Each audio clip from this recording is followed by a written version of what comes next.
Hi, I'm Coach Corey Wayne, and this is my video coaching newsletter. And the topic of today's newsletter is going to be she lives with her ex, but I wonder if she's cheating and lying. Well, this is an interesting scenario. So, this particular email is from a viewer. He met a girl on Facebook, they hooked up on their first date. And then at some point, she says, "Oh, by the way, I still live with my ex." So, she's living in this guy's apartment because I guess they broke up in July, so it's several months ago. But he's letting her live with her or live with him until she kind of gets back on her feet.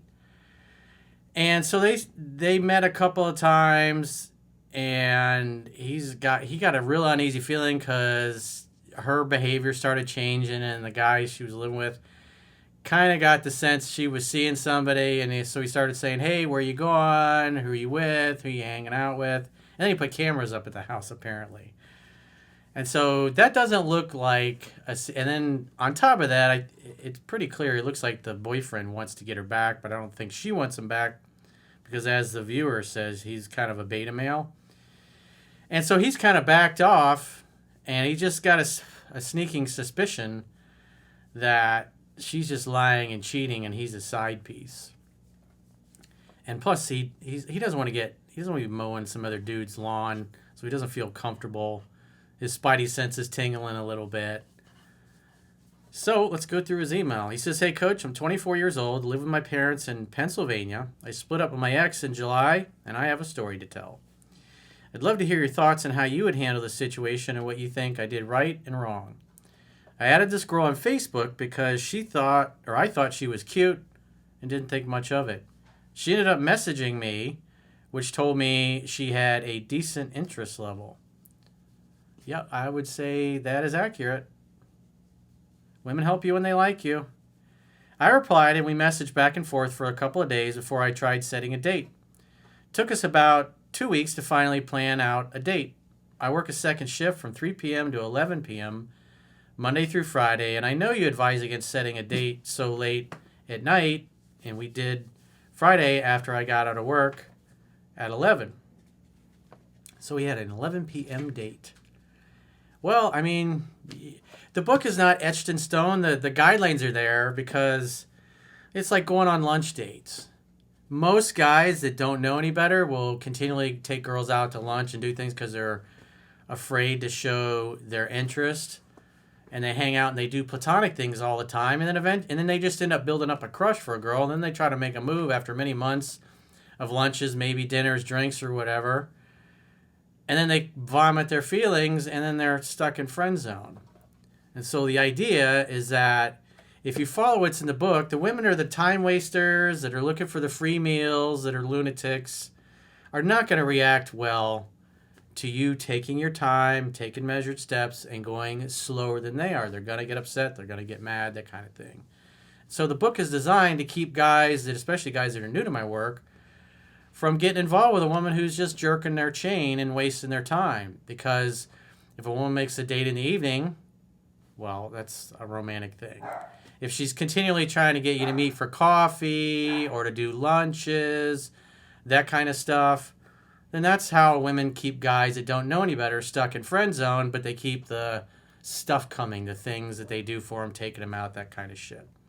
And so the idea is, if you want sex and romance, you keep your interactions as romantic, typically in the evening. But there are cases like this where guy works 3 to 11, so it's not like he can go on a date at 6, 7 o'clock at night, like most people that are working like a 9 to 5 type of job. So you got to do what you got to do to adapt things. But at the end of the day, he's doing an evening date, which is the important thing, even though it's later.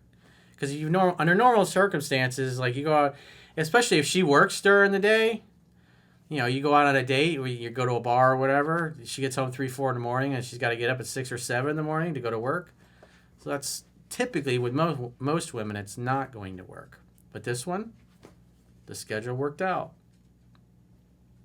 I suggested a bar, and she responded, "My car's in the shop at the moment. Why don't I just make us dinner at my place and we can have a drink here?" Well, that's pretty easy. She just opens the drawbridge and is like, "Come on in." I agreed. I brought 2 bottles of wine, got to her place at 12:30 at night, and began opening her up.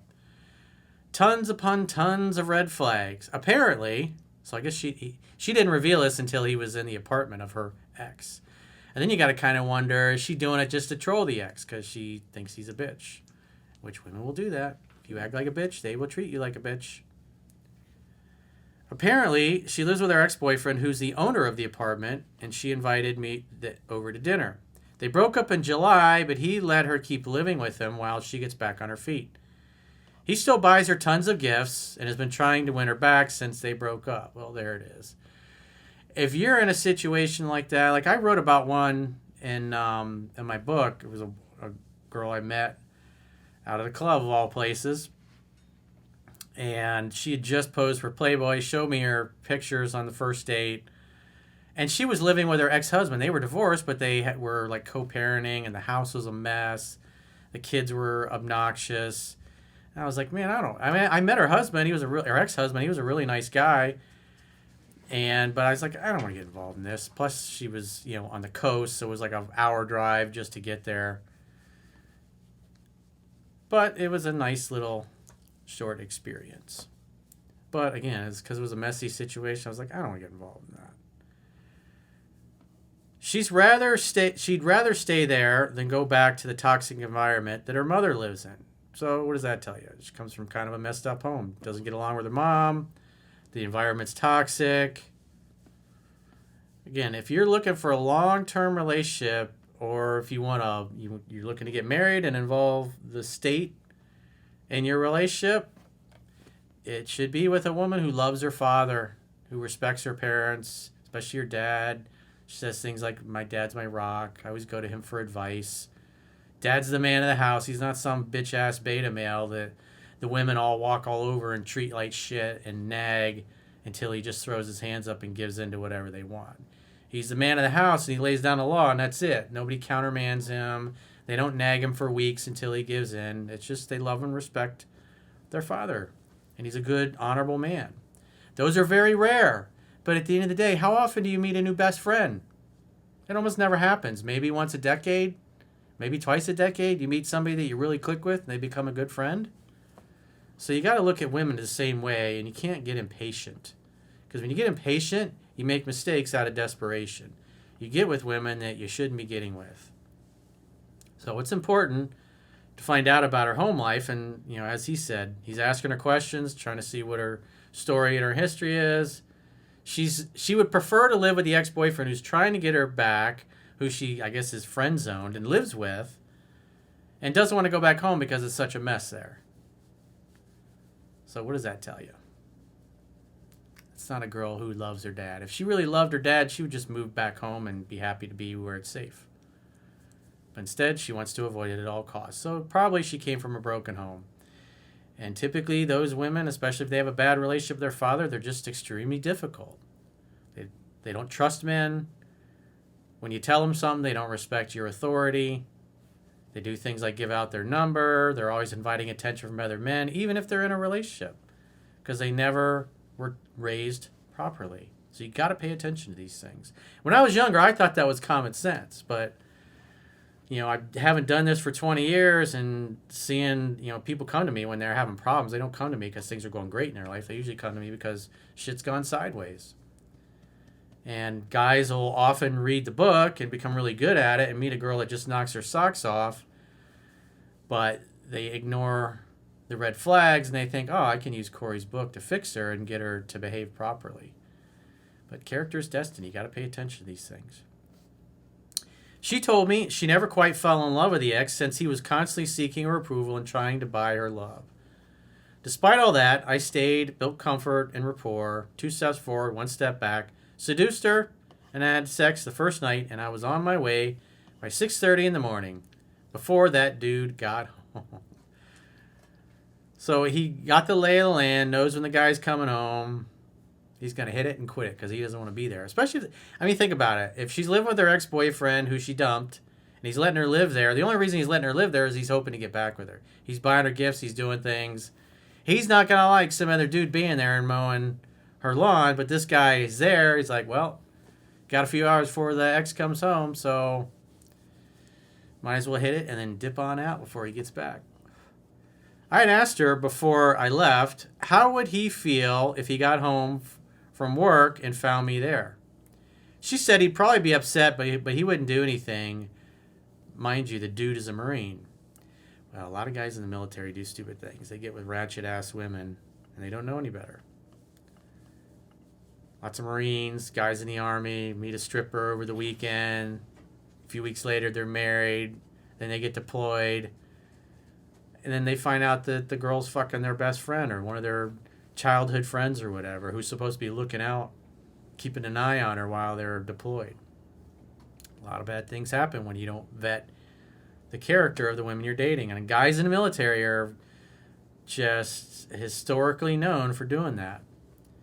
I do martial arts and concealed carry, but I thought to myself, why put myself in a situation where I could lose my life or my freedom? Yeah. It's like never mow another man's lawn. We got, I talk often about down here in South Florida, the city of Hialeah. There's a thing called the Hialeah divorce. There's a lot of murder-suicides down here just because of shit like this. It's the exact kind of situation. Some dude comes home, finds another guy in his house. He's thinking he's trying to get his girlfriend or his wife back. And meanwhile, she's just using him until she monkey branches to the next guy. And then they get discovered, and the guy goes full Hialeah divorce on them. Happens a lot. Or the woman says she's leaving the guy for somebody she met at work. Then he goes ballistic on her and the guy she's cheating with. My brother had, I think I've mentioned this many times over the years, my brother had a buddy that he worked with when he was in college. They were doing valet, and there was a cute hostess. And the hostess liked my brother's friend, invited him over. He goes over and gets confronted by some psycho ex-boyfriend that was stalking her, and he had no idea that this guy existed. But he got killed right there in front of her door, and then the guy killed himself right in front of her. So when you screw around with some other dude's girl, bad things can happen. It's just not worth the risk. We ended up going out Saturday night, Sunday night, and Monday night, and had an amazing time together each night. She's funny, she's hot, and easygoing, and easy to get along with. Her ex picked up on clues and has become weary of her seeing someone. He set up cameras and would text her whenever she'd leave, asking where she was going or who she was with. It's like, yeah, check please. I'm not interested in that. What'd you do, goofball?